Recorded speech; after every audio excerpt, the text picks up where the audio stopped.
ہو سلام تجھ پہ بھی آمنا، تیری چاند پر بھی درود ہو، تیری کود کتنی عظیم ہے، ملا تجھ کو ماہ تمام ہے۔ نور مصطفیٰ صلی اللہ تعالیٰ علیہ وسلم کی پیدائش۔ مصطفیٰ جان رحمت صلی اللہ تعالیٰ علیہ وآلہ وسلم کی پیدائش سے پہلے اللہ وحدہ لا شریکہ کی ذات پاک ایک پوشیدہ خزانہ تھی۔ جب اللہ عز و جل نے چاہا کہ اپنی ربوبیت ظاہر کرے تو سارے جہاں سے پہلے مصطفیٰ جان رحمت صلی اللہ علیہ وسلم کے نور کو پیدا فرمایا، جیسا کہ حدیث شریف میں ہے، اگر محمد صلی اللہ علیہ وسلم نہ ہوتے تو نہ میں آدم علیہ السلام کو پیدا کرتا اور نہ جنت دوزخ کو۔ اگر آپ کو پیدا کرنا منظور نہ ہوتا تو میں کائنات یعنی دنیا کو پیدا نہ کرتا، اگر آپ نہ ہوتے تو میں دنیا کو پیدا نہ کرتا۔ یعنی سب سے پہلے اللہ رب العزت نے میرے نور کو پیدا فرمایا اور پوری کائنات میرے نور سے پیدا کی گئی، اور میں اللہ عز و جل کے نور سے ہوں۔ اس سے ظاہر ہوا کہ اللہ پاک نے سب سے پہلے پیارے مصطفیٰ صلی اللہ تعالیٰ علیہ وسلم کے نور پاک کو پیدا فرمایا، اور آپ کے نور سے پورے کائنات کی تخلیق ہوئی۔ اسی حدیث کی ترجمانی کرتے ہوئے سرکار اعلیٰ حضرت مجدد دین و ملت احمد رضا خاں علیہ رحمۃ اللہ فرماتے ہیں، وہ جو نہ تھے تو کچھ نہ تھا، وہ جو نہ ہو تو کچھ نہ ہو، جان ہے وہ جہاں کی، جان ہے تو جہان ہے۔ نور پاک مصطفیٰ صلی اللہ تعالیٰ علیہ وسلم تمام پاک پیشانیوں سے منتقل ہوتا ہوا حضرت آدم علیہ السلام سے لے کر حضرت ابراہیم علیہ السلام و اسماعیل علیہ السلام تک وہ نور پاک پیشانی حضرت عبداللہ میں منتقل ہوا، اور حضرت عبداللہ سے وہ نور پاک آپ کی والدہ ماجدہ حضرت آمنہ رضی اللہ تعالیٰ عنہا کے شکم یعنی پیٹ مبارک کو رونق بخشی۔ حضور کی پیدائش سے پہلے انبیاء علیہ السلام کی خوشخبری۔ آپ کی والدہ ماجدہ حضرت آمنہ رضی اللہ تعالیٰ عنہا بیان ہے کہ جب یہ حضور اکرم صلی اللہ تعالیٰ علیہ وسلم کا نور میرے شکم یعنی پیٹ میں آیا، 6 مہینے تک مجھے کوئی بھی حمل کی علامات ظاہر نہیں ہوئی، مگر شکم یعنی پیٹ میں ایک روشنی معلوم تھی۔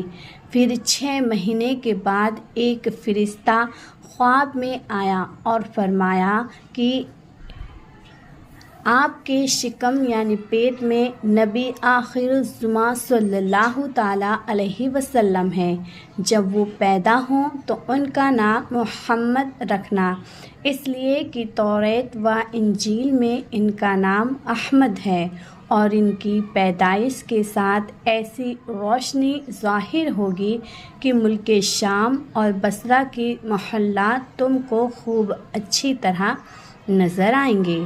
آمنہ رضی اللہ تعالیٰ عنہا فرماتی ہیں کہ جب مجھ کو حضور کے شکم میں ہونے کی امید ہوئی تو وہ پہلا مہینہ رجب المرجب کا تھا۔ ایک رات میں نے خواب میں دیکھا کہ ایک شخص نہایت ہی روشنی اور خوشبو کے ساتھ میرے پاس آئے۔ میں نے کہا، تم کون ہو؟ جواب دیا کہ میں آدم علیہ السلام ہوں۔